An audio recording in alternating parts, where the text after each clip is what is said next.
पुण्यातल्या राजगुरुनगर शहरामधून बेपत्ता झालेल्या 2 चिमुकल्या मुलींचे मृतदेह ड्रममध्ये आढळले। घराजवळ खेळत असताना दोन्ही बहिणी बेपत्ता झाल्या होत्या।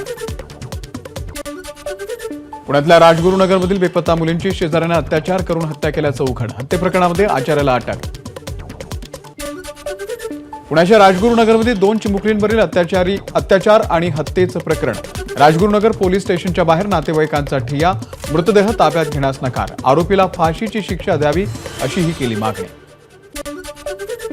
लोणावळ्यामधल्या एका पोलीस शिपायाकडून चिमुकलीसोबत अश्लील चाळे। कर्तव्यावरती असताना पोलीस मद्यधुंद अवस्थेमध्ये पोलीस सचिन सस्तेचं निलंबन करून गुन्हा दाखल। सोलापूर महानगरपालिकेसह पंढरपूर, मंगळवेढा आणि इतर शहरांची तहान भागवण्यासाठी उजनी धरणातून सोडण्यात आलं पाणी। नागरिकांना मोठा दिलासा। फलटणमध्ये कत्तलखान्याचे पाणी आणि त्यासोबतच कारखान्याचं दूषित पाणी नीरा नदीमध्ये सोडलं जात असल्यानं नीरा नदी प्रदूषित। ग्रामस्थांचा आरोप। राजकीय पक्ष आश्वासन देऊनही कारवाई करत नसल्याची ग्रामस्थांची तक्रार। कल्याण अपहरण आणि हत्ये प्रकरणामध्ये आरोपी विशाल गवळीला 2 जानेवारीपर्यंत पोलीस कोठडी, तर त्याची पत्नी साक्षी गवळीला देखील 7 दिवसांची पोलीस कोठडी। कल्याण अपहरण आणि अत्याचार त्यासोबतच हत्या प्रकरणामधील आरोपी विशाल गवळीला अटक करतानाच आणखी एक सीसीटीव्ही फुटेज समोर। विशाल गवळीला शेगावमधल्या जेंट्स पार्लर सलूनमधून केला अटक।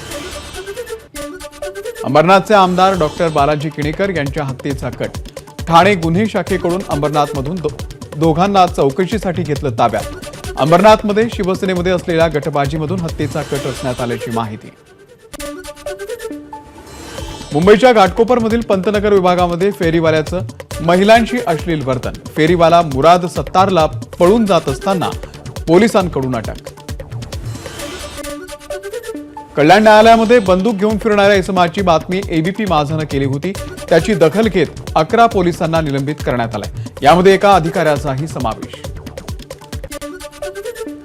गोरेगाव पश्चिम मधील गुरुद्वारामध्ये मुख्यमंत्री देवेंद्र फडणवीसांनी दिली भेट। वीर बाल दिवसाच्या निमित्तानं आयोजित करण्यात आलेल्या कार्यक्रमामध्ये फडणवीस सहभागी। शीख बांधवांसोबत साधला संवाद। परिवहन मंत्री प्रताप सरनाईक यांची अचानक पनवेल एसटी बस डेपोला भेट। डेपोमधील समस्या जाणून घेतल्या, तर पनवेल ते खोपोली या दरम्यान त्यांनी लाल परीनं प्रवासही केला। आम्ही गिरगावकर या संघटनेकडून परिसरामध्ये अनेक ठिकाणी फलक। मुंबईमध्ये मराठी माणसाची गळचेपी कधी थांबणार, असा फलकांमध्ये सवाल। मोबाईल कंपन्यांनी 94 कोटींचा प्रॉपर्टी टॅक्स थकवला। मुंबई महानगरपालिकेनं वसुलीसाठी राज्य सरकारला दिलं पत्र। सर्वात जास्त 35 कोटी 69 लाखांची थकबाकी मेर्सर्स इंडस टॉवर्सकडे। मुंबईमध्ये निकृष्ट दर्जाचे कॉन्क्रीट रोड बांधल्यानं कंत्राटदाराला पालिकेच्या वतीनं आतापर्यंत 50 लाखांचा दंड। मुंबई महानगरपालिकेच्या वतीनं क्वालिटी चेकसाठी कठोर कारवाई। मुंबईचा हवा निर्देशांक 191 इतका। बोरिवलीच्या हवेची अतिवाईट श्रेणीमध्ये नोंद। वातावरणातील घातक PM 2.5 आणि PM 10 हे धुलीकणाचे प्रमाणही वाढलं। ठाण्यामध्ये उद्या पाणी पुरवठा बंद राहणार। जलवाहिनीच्या दुरुस्ती आणि देखभालीच्या कामासाठी पाणी पुरवठा बंद। गणेश नाईक यांनी मंत्रिपदाचा पदभार स्वीकारला। गणेश नाईकांकडे वनमंत्रीपदाची जबाबदारी। अशोक उईकेंनी स्वीकारला आदिवासी मंत्रिपदाचा पदभार। राज्यमंत्री म्हणून इंद्रनील नाईक यांनी घेतलेल्या खात्याचा पदभार स्वीकारला। आदिती तटकरे यांनी स्वीकारला मंत्रिपदाचा पदभार। आदिती तटकरेंकडे दुसऱ्यांदा महिला आणि बाल विकास मंत्रिपदाची जबाबदारी।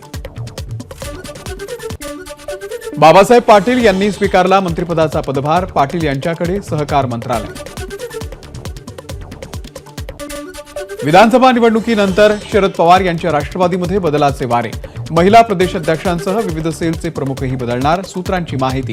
प्रदेशाध्यक्ष बदलासंदर्भात चाचपणी सुरू। सोन्याच्या पाठोपाठ चांदीच्या दागिन्यांवरही हॉलमार्किंगसाठी सरकारच्या हालचाली सुरू। मात्र चांदीवरील HUID सहजपणे निघून जात असल्यानं काय तंत्रज्ञान वापरावं याचाही विचार सुरू। रेल्वे रिझर्वेशन पोर्टल IRCTCची वेबसाईट आणि मोबाईल ॲपही ठप्प. ऐन सुट्ट्यांच्या काळामध्ये तिकीट बुकिंग पोर्टल आणि ॲप ठप्प झाल्यानं पर्यटकांची पंचायत. तात्काळ तिकीट बुकिंग करणाऱ्यांना अडचणी. 1 फेब्रुवारीला केंद्रीय अर्थसंकल्प सादर केला जाणार. 1 फेब्रुवारीला शनिवार, परंतु अर्थसंकल्प सादरीकरणाच्या निमित्तानं शेअर बाजार खुला ठेवण्यात येणार. उत्तर महाराष्ट्र आणि मराठवाड्यामध्ये वादळी पावसाचा हवामान विभागाचा इशारा. राज्याच्या अनेक भागांमध्ये पावसाचा आणि गारपिटीचा अंदाज. मंत्री झाल्यानंतर संजय राठोड पहिल्यांदाच छत्रपती संभाजीनगरमध्ये. ढोल ताशांचा गजर आणि फटाक्यांची आतषबाजी करत कार्यकर्त्यांकडून राठोड यांचं जंगी स्वागत. मराठवाड्यामधील 8 पैकी 6 जिल्ह्यांमधील जिल्हा परिषदेच्या शाळेतील 29% विद्यार्थ्यांना मराठी वाचता येत नसल्याची धक्कादायक बाब समोर. विभागीय आयुक्त प्रशासनानं केलेल्या पाहणीमधून बाब उघडकीस. 2022 मध्ये बीड बस स्थानकाच्या जवळ आढळलेल्या भेसळयुक्त औषध साठा प्रकरणामध्ये जालन्यामध्ये गुन्हा दाखल. आयुर्वेदिक औषधांमध्ये ॲलोपॅथीची औषधं भेसळ करून बीड शहरामध्ये विक्रीसाठी आणले होते. धाराशिव आणि छत्रपती संभाजीनगरच्या सरकारी हॉस्पिटलला बनावट औषधांचा पुरवठा. अन्न आणि औषध विभागाच्या तपासणीमध्ये आढळली बनावट औषधं. धाराशिवच्या हातलादेवी मंदिर परिसरातील कठड्याची अज्ञात व्यक्तीकडून तोडफोड. परिसरामध्ये समाजकंटकांकडून नासधूस. अज्ञाताच्या विरोधात पोलिसांमध्ये गुन्हा दाखल. छत्रपती संभाजीनगरच्या सम्राट अशोक बुद्ध विहारामधून गौतम बुद्धांच्या मूर्तीची चोरी. 20 वर्ष जुनी 30 फुटांची ही पंचधातूची मूर्ती यासह बुद्ध विहारामधील माईक आणि साऊंडही चोरीला. छत्रपती संभाजीनगरमधल्या बाफना ज्वेलर्समध्ये सेल्स मॅनेजरनं ऑनलाईन जुगारासाठी 1,92,00,000 किमतीचं सोनं केलं लंपास. हिशेबामध्ये तफावत आढळल्यानं सीसीटीव्ही तपासल्यानंतर चोरीची घटना उघडकीस. सलग सुट्ट्यांमुळे पर्यटकांची पावलं पर्यटनस्थळी. छत्रपती संभाजीनगरमधील बीबी का मकबरा, त्यासोबतच दौलताबादचा किल्ला, जगप्रसिद्ध वेरूळ अजिंठा लेणी पाहण्यासाठी पर्यटकांची गर्दी. सलगच्या सुट्ट्यांमुळे अजिंठा वेरूळ लेण्या पाहण्यासाठी पर्यटकांची गर्दी. राज्यासह देशातील आणि परदेशी पर्यटकही संभाजीनगरमध्ये. हिंगोलीमध्ये कारवरील नियंत्रण सुटल्यानं भीषण अपघात. कार चालकाचा जागीच मृत्यू, 1 जण गंभीर जखमी. 5 जानेवारीपर्यंत त्र्यंबकेश्वर मंदिरामध्ये व्हीआयपी दर्शन सेवा बंद. सुट्ट्यांमुळे दर्शनासाठी होणारी गर्दी लक्षात घेता रांगेतील भाविकांची गैरसोय टाळण्यासाठी मंदिर प्रशासनाचा निर्णय. सप्तशृंगी गडावरती घाट रस्ता 5 जानेवारीपर्यंत 24 तास सुरू राहणार. संभाव्य गर्दी लक्षात घेता प्रशासनाचा निर्णय. नाशिकच्या बागलाणमध्ये आराध्य दैवत असलेल्या सटाणा शहरातील देव मामलेदार यशवंतराव महाराजांच्या यात्रेला सुरुवात.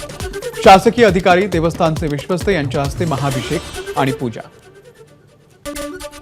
क्रिकेटपटू झहीर खान, त्याची पत्नी सागरिका घाटगेसह साई चरणी लीन. साई संस्थांकडून झहीर खान आणि अभिनेत्री सागरिका घाटगे यांचा सत्कार. अहिल्यानगरच्या श्रीगोंद्यामध्ये अवैधरित्या गॅस सिलेंडर वाहतूक करणाऱ्या वाहनावरती कारवाई. पोलिसांनी 170 भारत गॅस सिलेंडर असा एकूण 26,63,000चा मुद्देमाल केला जप्त. परभणीमधील घटना, अमित शहांचं वक्तव्य आणि संतोष देशमुख हत्येविरोधामध्ये धुळ्यामध्ये मोर्चा. सर्वधर्मीय सर्वपक्षीय नेते या सामाजिक संघटनांचा या मोर्चामध्ये सहभाग. मोर्चेकऱ्यांकडून मनुस्मृतीचंही दहन. येवल्यामध्ये कोथिंबिरीचे दर कोसळले. उत्पादन खर्चही निघत नसल्यानं राजापूरमधील शेतकऱ्यांना 1 एकर कोथिंबिरीवरही नांगर फिरवला. नंदुरबारमधील थंड हवेचं ठिकाण असलेल्या तोरणमाळमध्ये पर्यटकांची गर्दी वाढली. यशवंत तलावामध्ये पर्यटकांनी लुटला बोटिंगचा आनंद. वर्ध्याचे नवीन जिल्हाधिकारी म्हणून वानमथी सी यांनी आता पदभार स्वीकारला. आधीचे जिल्हाधिकारी राहुल कर्डिले यांची नाशिकमध्ये बदली. अमरावतीतील 17 वर्षीय करीना थापाचा राष्ट्रपतींच्या हस्ते राष्ट्रीय बाल पुरस्कारानं सन्मान. जय अंबा अपार्टमेंटमध्ये भीषण आग लागली होती. त्यावेळी जीवाची पर्वा न करता करीनानं वाचवले होते अनेकांचे प्राण. मालमत्ता कर वसुलीसाठी अकोला महानगरपालिकेची अनोखी शक्कल. 50,000हून अधिकची थकबाकी असलेल्यांच्या नावाचे बॅनर महानगरपालिका चौकामध्ये लावणार. आर्थिक स्थिती खालावल्यानं वसुलीसाठी पालिकेचा निर्णय. गोंदियामध्ये शक्ती दिनाच्या निमित्तानं आदिवासी बांधवांनी काढली रॅली. गोंदिया शहरामध्ये काढण्यात आलेल्या रॅलीमध्ये आदिवासी नृत्य ठरलं आकर्षणाचा केंद्रबिंदू. भंडाऱ्यातील पर्यटन स्थळ पर्यटकांनी गजबजली. रावणवाडी, कोरंबी, चांदपूर या जलाशयांवरती पर्यटकांची गर्दी. भंडाऱ्यामध्ये ओव्हरटेक करण्याच्या नादामध्ये वाळूनं भरलेल्या 2 टिप्परची ट्रॅव्हल्सला धडक. ट्रॅव्हल्समधील 10 प्रवासी जखमी. मात्र यामध्ये कोणतीही कारवाई न केल्यानं पोलिसांच्या कार्यप्रणालीवरती प्रश्न. एबीपी माझा, उघडा डोळे बघा नीट.